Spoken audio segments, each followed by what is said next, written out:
Вы глядзіце і слухаеце канал «Гісторыя на свабодзе». З Прагі вас вітае Сергей Абламейка. Адкуль у Вялікае княства Літоўскае прыйшла астралогія і якую ролю адыграла ў навуковым і грамадскім жыцці гэтай дзяржавы? Як астралогіяй карысталіся Францішак Скарына, Апанас Філіповіч і Семён Полацкі?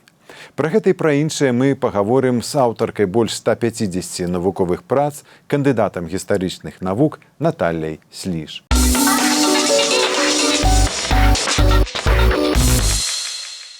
Добрый день, Наталья. Добрый день.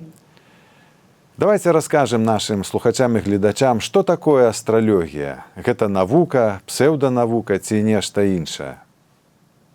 Гэта залежыць, хто і што у гэтым хоча пабачыць і зразумець. Калі мы размаўляем тэрмінамі тагачаснымі, сярэднявечнымі, то астралогія называлася матэматыка, а астрологи, якія займаюцца астралогіяй, называліся матэматыкамі. І гэта была на тыя часы навука, таму што для таго, каб займацца астралогіяй, трэба было быць добрым матэматыкам, добрым астраномам і добрым філосафам. Таму сказаць, з таго пункту гледжання, гэта навука.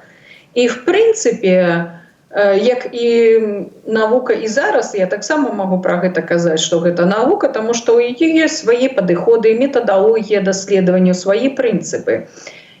Аднак яна не з'яўляецца, як мы кажам, вераванне, да гэтай катэгорыі не адносіцца. Для таго, каб займацца навукай, это трэба мець вельмі добрае лагічнае мышленне.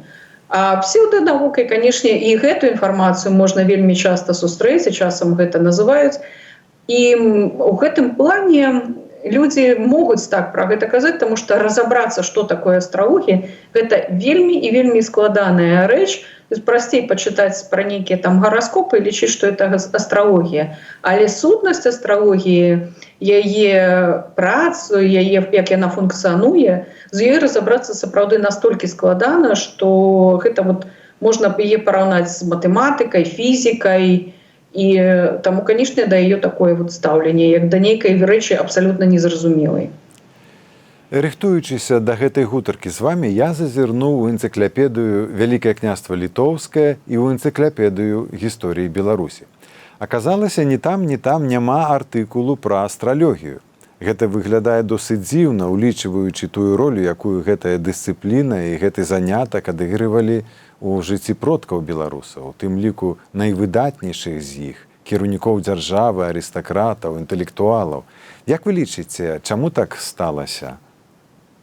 Калі пісаліся гэтыя працы, па-першае, не было каму і напісаць пра астралогію. Таму што у нашай гістарыяграфіі на тыя часы гэтым ніхто не займаўся. Нават у польскай гістарыяграфіі не так шмат прац напісана па гэтай тэматыцы. Гэта не еўрапейскія даследаванні, якія яшчэ з 19 стагоддзя вывучаюць эту праблематыку, і сапраўды астралогія ўключана ў многія энцыклапедыі. Таму менавіта ў сувязі з бракам спецыялістаў, хто бы мог такое напісаць на тыя часы, калі пісалася энцыклапедыя, таму і не ўтрымліваецца такога артыкула. І тады цяпер давайце пачнём ад пачатку. Наколькі старой дысцыплінай з'яўляецца астралогія? Адкуль і калі яна прыйшла на землі сучаснай Беларусі? Сама астралогія – это вельмі старажытная навука, яшчэ вядомая з Вавілона. Развівалася яна вельмі доўга і ў розных краінах, пасля і ў Грэцыі, і ў Рыме, і ў Егіпце.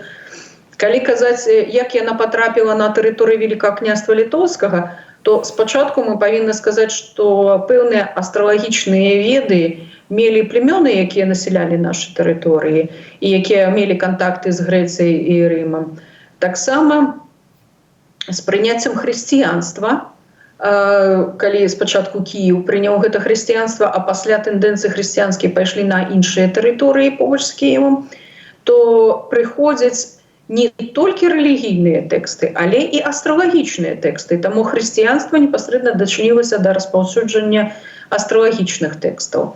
Яшчэ адзін накірунак – гэта заходні накірунак, калі астралагічныя веды сталі прыходзіць уже крыху пазней праз заходнюю Европу. В асноўным гэта была Італія, а пасля ўжо Францыя і іншыя краіны. А хто займаўся астралогіяй?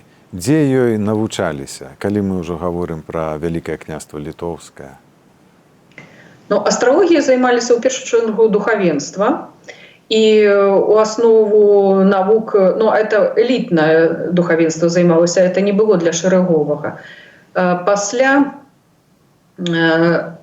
навучальнай установы, дзе можна было навучыцца да 16 стагоддзя на тэрыторыі ВКЛ, не было такой. Ездзілі ў Італію і вучыліся таксама ў Кракаве, дзе было 2 кафедры, якія займаліся астралогіяй. У Італіі асноўным это была Падуя і Валонія, куды ездзілі. І астралогіяй вучыліся каля 4 год, і яшчэ з астралогіяй была моцна звязана медыцына. У нас астралогіі можна было навучыцца ў Віленскай акадэміі, калі яна была ўжо заснавана Стэфанам Баторыем у канцы 16 стагоддзя, і тады ўжо можна было і ў нас навучыцца. Але асновы астралагічных ведаў, напрыклад, что такое планеты, цикл месяца, цикл солнца. Это можно было, такую агульную популярную информацию, можно было доведаться из календаров, и можно было нават, когда человек проходил такую систему, как Арт Либералис, там мы учили астрономии, астрологии и символики планет. Дык чым все ж займаліся астрологи? Я вот у вас пытаўся ў пачатку, что такое астрология, это наука ці псевдонаука. Вы отказали, что это математика и все. Але вот 16 стагоддзя, Вялікае княства Літоўскае, астрологи, чым яны займаюцца? Гэта вельмі рэдка, калі чалавек адной прафесіі.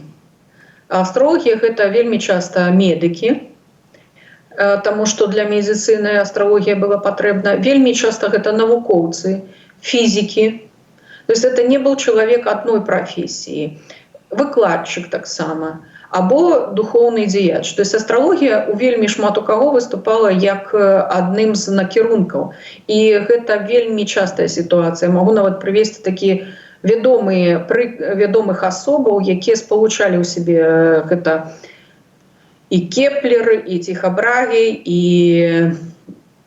Ньютон і шэраг іншых асобаў еўрапейскіх. Гэта было тое ж самае і ў нас. І Францыск Скарына, ён таксама валодаў інфармацыяй па астралогіі, і Сімеон Полацкі. І гэта была вельмі і вельмі распаўсюджаная з'ява, калі чалавек у сябе спалучаў цэлы шэраг розных накірункаў і зарабляў рознымі рэчамі.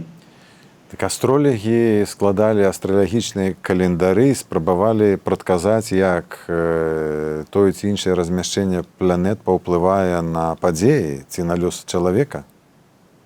Гэта быў адзін з накірункаў. Гэтым займаліся не ўсе астролагі. Ёсць такі накірунак, як мунданная астралогія, якая займаецца працэсамі ў соцыуме. Некаторыя астролагі гэта рабілі дзеля рэкламы, яны выпускалі пару асобнікаў, хтосьці гэтым займаўся на прафесійнай аснове, таму што календары былі вельмі папулярная рэч. У іх быў не толькі прагноз, а было распісана на кожны дзень, якія там былі рэлігійныя святы, але побач было напісана, у якім знаку зодыяка знаходзіцца месяц, з якімі аспектамі. Гэта было, напрыклад, патрэбна для медыкаў. Часам яны утрымлівалі інфармацыю, калі лепш пускаць кроў, калі або іншыя рабіць медычныя аперацыі, або па фізіягноміцы. А частка прагноза частка календара займала прагноз, і это быў такой прагноз, нельга сказаць, што ён дэталёвы, па агульных тэндэнцыях. Маглі пісаць вайна ці мір, ураджай ці не ураджай, для якіх саслоўяў ці для якой катэгорыі насельніцтва год будзе добрым ці дрэнным. Напрыклад, вызначалася, які ён будзе там для жанчын, для прадстаўнікоў інтэлектуальных прафесій, для гандляроў. Вот на гэта магло звяртацца увага. А маглі і не змяшчаць гэтую рэч. Вельмі часта акцэнтавалася ўвага на зацемненні і іх наступствы. Але вот, гэта больш мела такую форму папулярную і вельмі часта залежала ад таго, хто і які складае прагноз. Але друкаваліся у нас такія календары вельмі часта, і шляхта падтрымлівала гэтыя календары, і яны чыталіся, карысталіся папулярнасцю, і іх сапраўды раскупалі, таму не дзіўна, што яны не страцілі свае актуальнасці, пачынаючы з канца 15 стагоддзя, і ўсё 17 стагоддзя яны ўвесь час друкаваліся, і пасля нават у 18. Ну вот мы гаворым пра тое, што астролагі складалі нейкі прагноз. І з сённяшняга 21 стагоддзя узнікае пытанне, як сумяшчалася выкладанне і занятак астралогіі з хрысціянскімі каштоўнасцямі універсітэтаў, бо у Евангеліі ёсць сцверджанне, што нікому не дадзена зазірнуць у будучыню, і калі нехта прадказвае яе, гэта павінна быць супярэчнасцю, але разам з тым гэтай жа супярэчнасці не было. Невядома пра ніякія пратэсты ці канфлікты паміж тэолігамі і астролігамі. Тады гэта было адно. Ну, ведаеце, калі мы кажам пра рэлігію, то рэлігія заўсёды займала вельмі цікавую пазіцыю. Што каталіцтва, што праваслаўе, што пратэстантызм. Усе хадзілі да астролагаў. Усё духавенства. А вышэйшая эліта духавенства заўсёды або практыкавала астролагаў, або хадзіла да іх. Ватыкан таксама ўвесь час кансультаваўся ў астролагаў. І больш, мне падаецца, яны займаліся акультызмам, эзотэрызмам і астралогіяй, чым менавіта самой рэлігіяй. Адносна таго, якія былі там спрэчкі, астролагі і тэолагі, но тут нельга сказаць, што яны актыўна выступалі супраць астралогіі. У 17 стагоддзі больш з'яўляецца такіх крытычных заўваг, а так сапраўды рэлігія актыўна карысталася астралогіяй. Нават калі мы ўзгадаем пэўныя рэчы, то вельмі шмат рэлігійных святаў менавіта прывязаны да важных астралагічных з'яў, як сонцастаянне і раўнадзенствие. І там больш за тое, у Флоренцыі і наваколлі было праведзена спецыяльнае вывучэнне храмаў, і яны будаваліся ў часы сярэднявечча так, чтобы улічваць, калі сонца ўваходзіць у знак Авена або у знак Шалей. І вось менавіта сонечныя гадзіннікі улічваліся пры будаванні храмаў. Рэлігія заўсёды выкарыстоўвала астралогію. Што касаецца палемікі, то, ведаеце, я зараз вывучаю такой момант, як зацемненне 1654 года. І розныя публіцысты, памфлеты сталі выпускаць у Еўропе, якія дайшлі і да тэрыторыі Вялікага княства Літоўскага, што будзе такое моцнае зацемненне, ад якога пасля загінуць усе краіны, і у 1656 годзе наступіць канец света. Вось менавіта гэта выклікала ў духавенства рэакцыю негатыўную, што ніхто не можа ведаць, што будзе ў будучыні. А вось што пра канец света, таму што это моцную паніку ўскалыхнула. І яны не давалі супраць астролагаў менавіта такую рэакцыю або астралогія, а менавіта супраць прадказання, што будзе канец света. Адносна таго, паглядзець у будучыню, так яны хадзілі, самі заглядалі ў будучыню. Яны самі прасілі зрабіць прагноз на год. Тоже, напрыклад, кардынал Рышэлье, Мазаріні звярталіся да астролагаў. Я не так даўно знайшла іх, не толькі іх гараскопы, але прагнозы, якія ім рабілі. Так што усе карысталіся паслугамі астролагаў. А ці можна заўважыць нейкую розніцу ў стаўленні да астралогіі розных канфесій у Вялікім княстве Літоўскім? Праваслаўе астралогіяй карысталася. Нават спецыяльныя кніжкі перапісваліся, рукапісныя, дзе былі цыклы сонца, месяца, характарыстыкі планет. Вот такія рэчы я знайшла, якія збіраліся ў супрасельскім манастыры, і часткова я ўжо надрукавала. Каталіцтва, яно падыходзіла крыху па-іншаму. Вот як я казала вам, што каталіцкія дзеячы, яны атрымлівалі адукацыю. І гэта было ў Вільні, гэта было ў Кракаве, гэта было ў еўрапейскіх універсітэтах.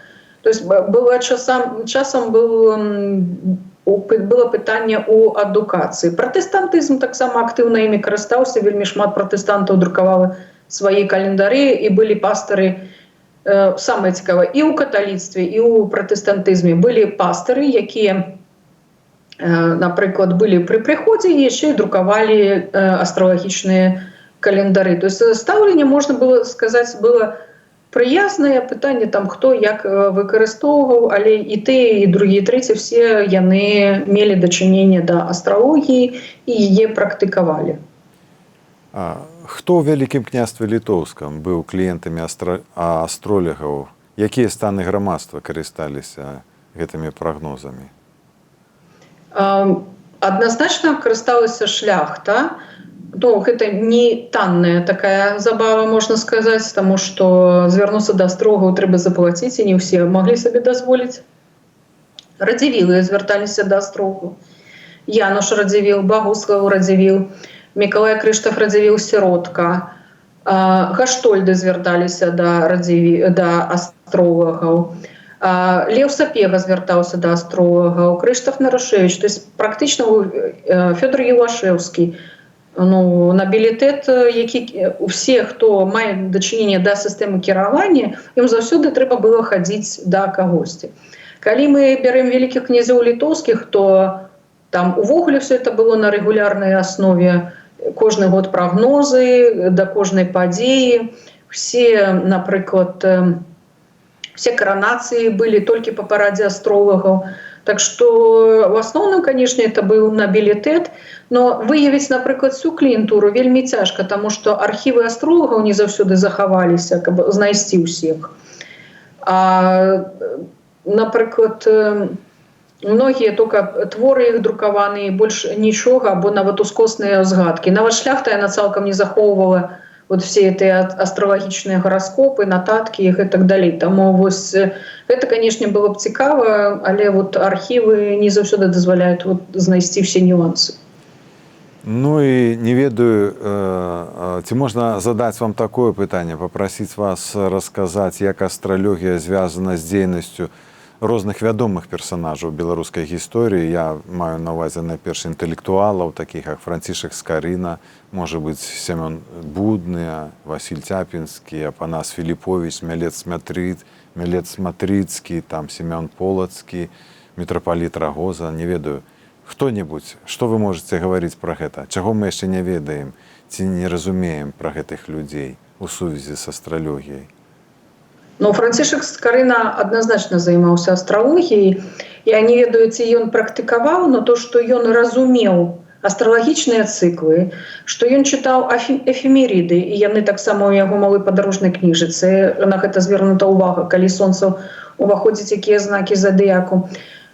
Калі ўлічыць, што ён быў у Валоніі, што ён быў медыкам, і што ён пасля працаваў як садоўнікам, усе гэтыя прафесіі непасрэдна звязаны з астралогіяй.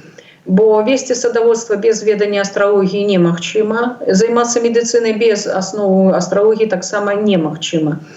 Калі мы кажам пра іншых асноў, як Афанасій Філіповіч, ён узгадвае ў сваіх дакументах астралагічны сімвалізм, які адназначна ён ведаў. Але не магу сказаць, што ён практыкаваў. А вот Семён Полацкі, ён не толькі выкарыстоўваў інфармацыю астралагічную, яна ў яго вельмі яскрава прасочваецца ў вершы, але ён і практыкаваў эту астралогію, і нават існуе меркаванне, даследаванне, што ён рабіў гараскопы у Расіі пры царскім двары. І тут таксама ёсць гэты момант. То, што людзі вядомыя, знакамітыя былі ў гэтай сферы дасведчаныя, гэта адно. А вось хто з іх быў практыкуючым астролагам, гэта не заўсёды атрымліваецца выявіць.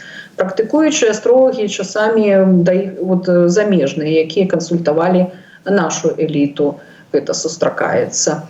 Але то, што вельмі шмат людзей было ў гэтым абазнана, ну вот яшчэ ў мяне до конца не зроблена даследаванне пра выкладчыкаў Віленскай акадэміі, вот там былі сапраўды таксама практыкуючыя астролагі. Но яны проста менш вядомыя, чым, напрыклад, Франціск Скарына, пра яго у нас больш інфармацыі. Але вядомыя асобы у галіне, скажем, праваслаўя, нават кіеўскія мітрапаліты, у мяне сустракалася інфармацыя, што яны таксама былі зацікаўлены астралогіяй і нават складалі гараскопы. Ну вот пра гэта я яшчэ толькі раблю даследаванне, не ведаю, калі з'явіцца праца, но вот пра астралогію ў праваслаўі у мяне таксама собіраецца асобная такая вялікая праца. Дзякуй, Наталля. На сувязі была кандыдат гістарычных навук Наталля Сліж. У Празе для вас працаваў Сергей Абламейка. Дзякую за ўвагу і за добрую размову.